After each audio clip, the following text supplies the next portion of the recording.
안녕하세요 여러분.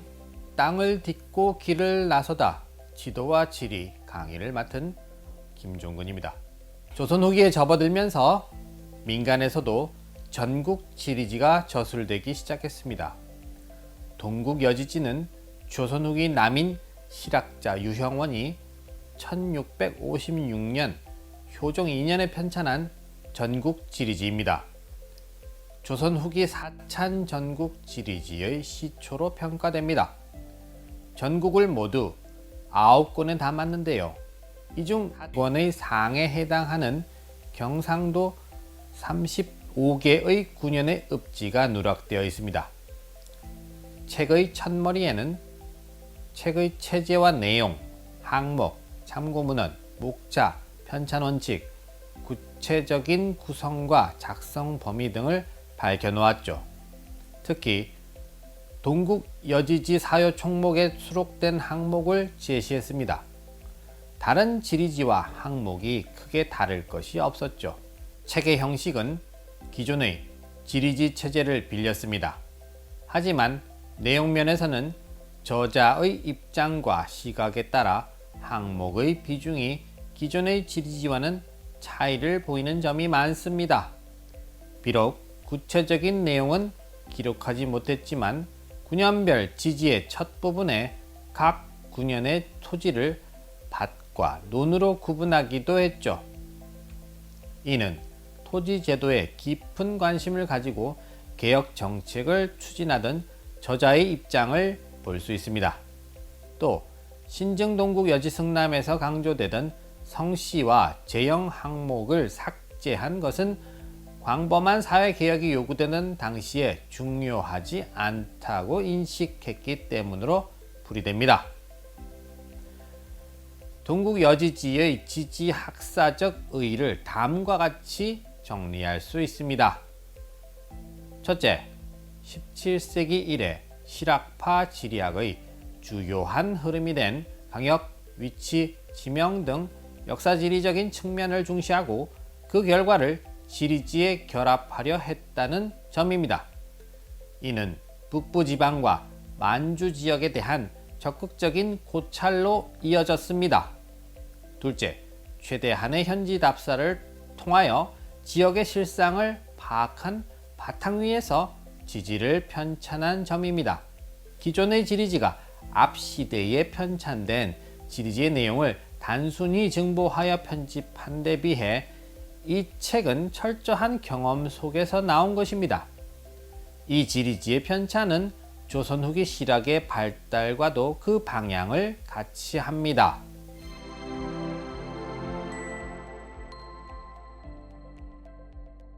조선 후기 민간에서 작성된 전국 지리지 가운데 가장 널리 알려진 것은 이중원의 택리지입니다.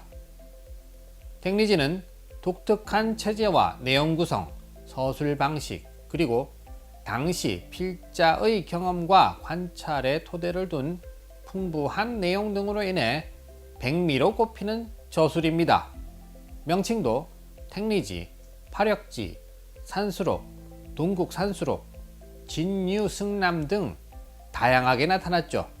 택리지가 다양한 이름으로 불린 이유는 무엇인가요? 그만큼 많은 지식인들에게 읽히고 필사되었다는 뜻이죠. 필사본 택리지는 1912년 조선 광문회에서 최초로 활자본으로 간행했습니다. 조선 광문회는 조선의 문헌 도서 가운데 중대하고 긴요한 자료를 수집하고 편찬할 목적으로 설립되었죠. 그런 곳에서 가장 먼저 간행된 책이 바로 택리지였습니다. 이보다 앞서 1881년 일본에서 조선 파력지로도 번역 출판되었습니다. 이후 이 일본어 책을 청나라 강경계가 한문으로 이중 번역하여 조선 지리소지라는 이름으로 출판했습니다. 일본에서는 1983년에 한국문화선서 시리즈로 다시 번역되어 간행되었습니다. 이전 누락된 부분이 많았던 1881년 판을 보완해서 완전하게 번역한 것이죠. 택리지는 1998년 영문으로도 번역되어 간행되었습니다. 이를 계기로 서구 사회에 널리 알려지고 새롭게 평가되는 계기가 되었습니다.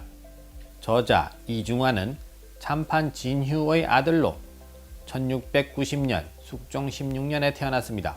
그는 성우 이익의 7촌 조카의 아들인 삼종손으로 이익보다 9년 늦게 출생하여 10여 년 빨리 세상을 떠났습니다.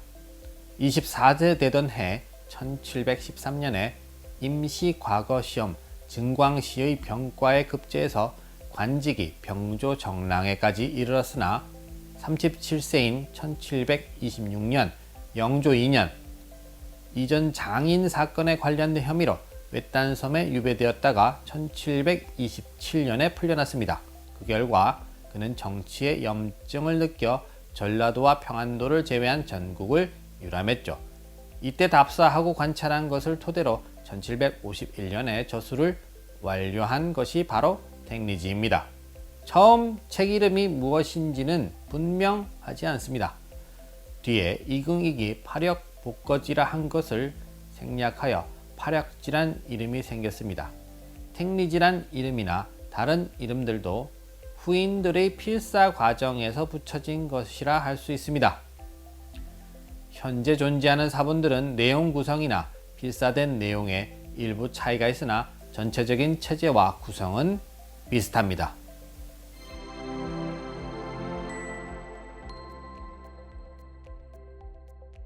택리지의 구성은 3인총론, 팔도총론, 지리와 생리, 인심과 산수 등의 복거총론 그리고 총론으로 구성되어 있습니다. 서론에 해당하는 3인총론에서는 저작 의도를 밝혔습니다.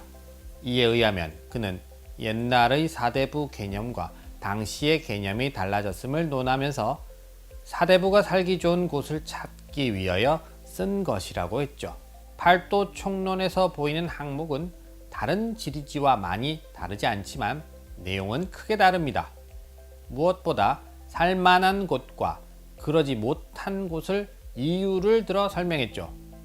또 배치 순서도 한양을 중심으로 경기에서 시작하는 관찬 지리지와는 달리 역순으로 수록했습니다.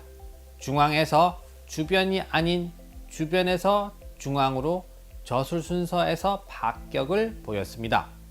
자연적 요소와 인문적 요소를 종합적으로 고려하여 기술한 점은 지금의 지역 지리적 성격과 유사합니다. 복거총론은 머물러 살기에 좋은 곳인 가거지의 입지 요인으로 지리, 생리, 인심, 산수를 제시하면서 마을 입지론을 전개했는데요. 현대 지리학적 관점에서는 계통지리학적인 접근에 해당하며 촌락 입지론적 성격을 지닌다고 볼 수 있습니다. 입지 요인 가운데 지리를 가장 먼저 제시했는데요. 이는 당시의 양택 풍수에 해당합니다. 풍수적 명당 여부를 입지 선정의 가장 큰 요인으로 제시한 것은 조선 후기의 풍수적 영향을 반영하고 있는 것입니다. 생리는 생업과 관련된 경제적 요인을 강조한 것입니다. 인간 생활에 필요한 경제적 재화를 얻기 위해 땅의 비옥함과 무역을 중시하고 교역이 잘 이루어져 생업이 적당한 곳인가에 관심을 두고 있죠. 농촌 경제의 안정을 추구함과 동시에 상업 유통의 중요성을 강조한 것입니다. 이는 그가 직접 국토를 답사하면서 관찰한 것에 근거하는 것입니다. 실용적 지식을 추구하려 했던 그의 성향을 잘 보여줍니다. 인심 부분에서는 살만한 곳으로서의 인심을 논하고 있습니다. 아울러 사대부 사이의 당파의 기원과 전개 과정 및 폐단도 서술했죠. 산수와 관련해 살만한 지역을 사대부가 숨어 살만한 피세지, 난을 피할 수 있는 피병지, 평시나 전란시 모두 살만한 곳을 복지, 길지 혹은 덕지로 구분해 제시하였습니다. 특히 가장 살기 좋은 곳은 옥토광지로서 심리 밖에 아름다운 산수가 있어 때때로 가서 심심치 않게 세월을 보낼 수 있는 곳이라 하였죠. 마지막 총론은 사대부의 형성, 변모, 현재 상태를 설명한 사대부론입니다.